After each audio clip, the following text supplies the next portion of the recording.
Hi, I'd like to give my feedback on these two monitors, the Dasung HD-F and the Boox Mira. I actually tried these monitors in mid-2022, but I thought I'd talk about them now as I haven't seen my opinion reflected online at all since. I'll be referencing detailed notes that I made at the time. I'd like to mention that the firmware on the Mira has been updated multiple times since I tried it. This Dasung model is no longer available to buy new, but my feedback may still be useful to anyone looking to buy a used model or the newer model.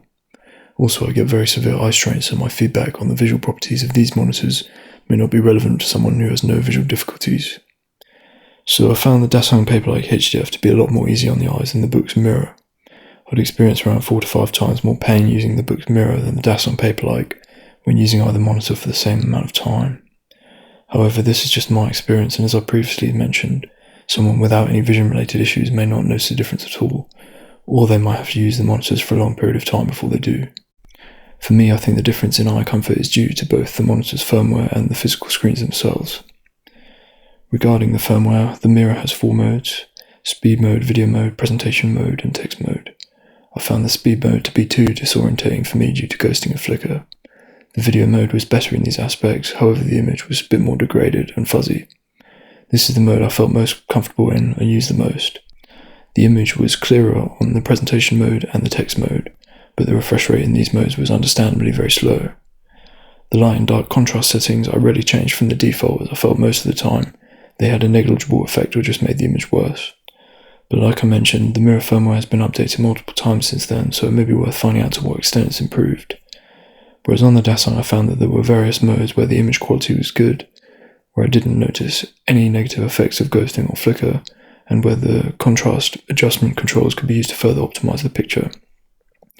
Overall, I found the Dasung firmware to be far superior to the Miras. Regarding the physical aspects of these screens, my opinion is that the Dasung is a lot easier on the eyes again. If I had to guess why, I'd say this could be due to what seems like more distance between the screen surface and the actual ink panel on the Mira, whereas on the Dasung, the ink panel appears to be flush with the screen surface. In other words, it feels like you're looking through a very thin layer of glass on the Mira, which isn't present on the Dasung. However, it's worth noting that the Mira has a touch capacitive layer, and the Dasung HD-F doesn't, and I'm not sure to what extent this affects the visual properties of the screens. The level of diffusion plays a surprising part in this for me as well, because when I saw that the Mira had a diffused surface I thought that would be optimal, but for me it blurred the screen, making things more difficult to see and caused more eye strain that way. I actually experimented by putting a diffused screen filter on the Dasung to see if that helped with eye strain, and whilst it did reduce glare, it made the screen more blurry, and I ended up taking that off and managing glare with monitor positioning instead. Regarding the screen bezels, I found the darker matte bezel on the Dasung to be a lot easier on the eyes than the Mira's lighter bezel. The bezel on the Mira was the brightest part of what was in front of me. It was brighter than the contents of the screen and therefore more comfortable for me. In terms of aesthetic, this is subjective and easy for someone to choose which design they prefer based on the images, yet for what it's worth I do prefer the Dasung as it's got a more matte finish, which means less glare. It feels more minimalistic and I prefer a slightly more mechanical style. In terms of build quality, the exterior of the Mira seems very high quality and robust, and I'd be comfortable transporting it in a bag with its foldable case on and using it as a portable workstation. I think the Dasung has good quality exterior build, however I would only transport it in its original box and use it in stationary settings. However, this is just my impression, and the exterior build quality may not be reflective of the average lifespan of these devices. I believe the Boox Mira has no LED indicator light, which I really like, in contrast to the Dasung, which has. In terms of mounting options, I used the Dasung on the small stand that came with it and found it acceptable, but only just. The Dasung mounts really nicely on the Visa stand I tried, whereas the Visa screws on the Mira could have been longer, even though I think the fit was secure enough. So to conclude the comparison in a simplistic way, my advice based on my personal experience would be that if you're driven to ink for primarily the health aspects of ink, then I'd recommend the Dasung as the best bet. Alternatively, if the health benefits are less of a priority, and it would be useful having a more robust monitor for use in different locations, then I'd go for the Mira.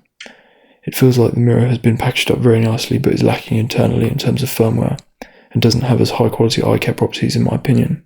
I feel that the Dasung's best features are going underappreciated as they relate to grey eye care, which can't be quantified in a technical specification or easily noticed by a user without visual difficulties. Also, I found the Boox customer support to be a lot better than Dasung's.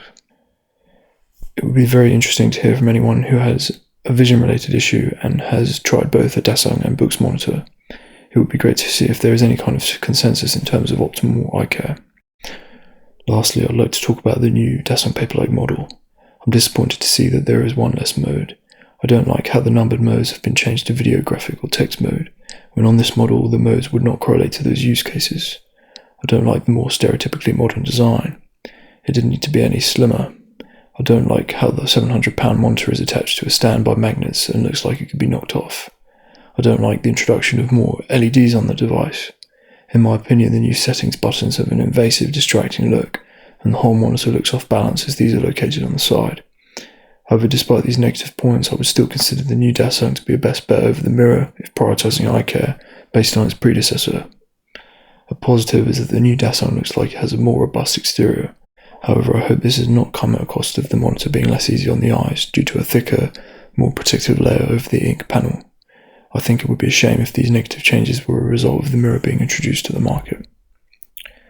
In the future, I hope that both companies prioritise even higher quality eye care over less meaningful product specifications, especially at this point in the industry's lifetime.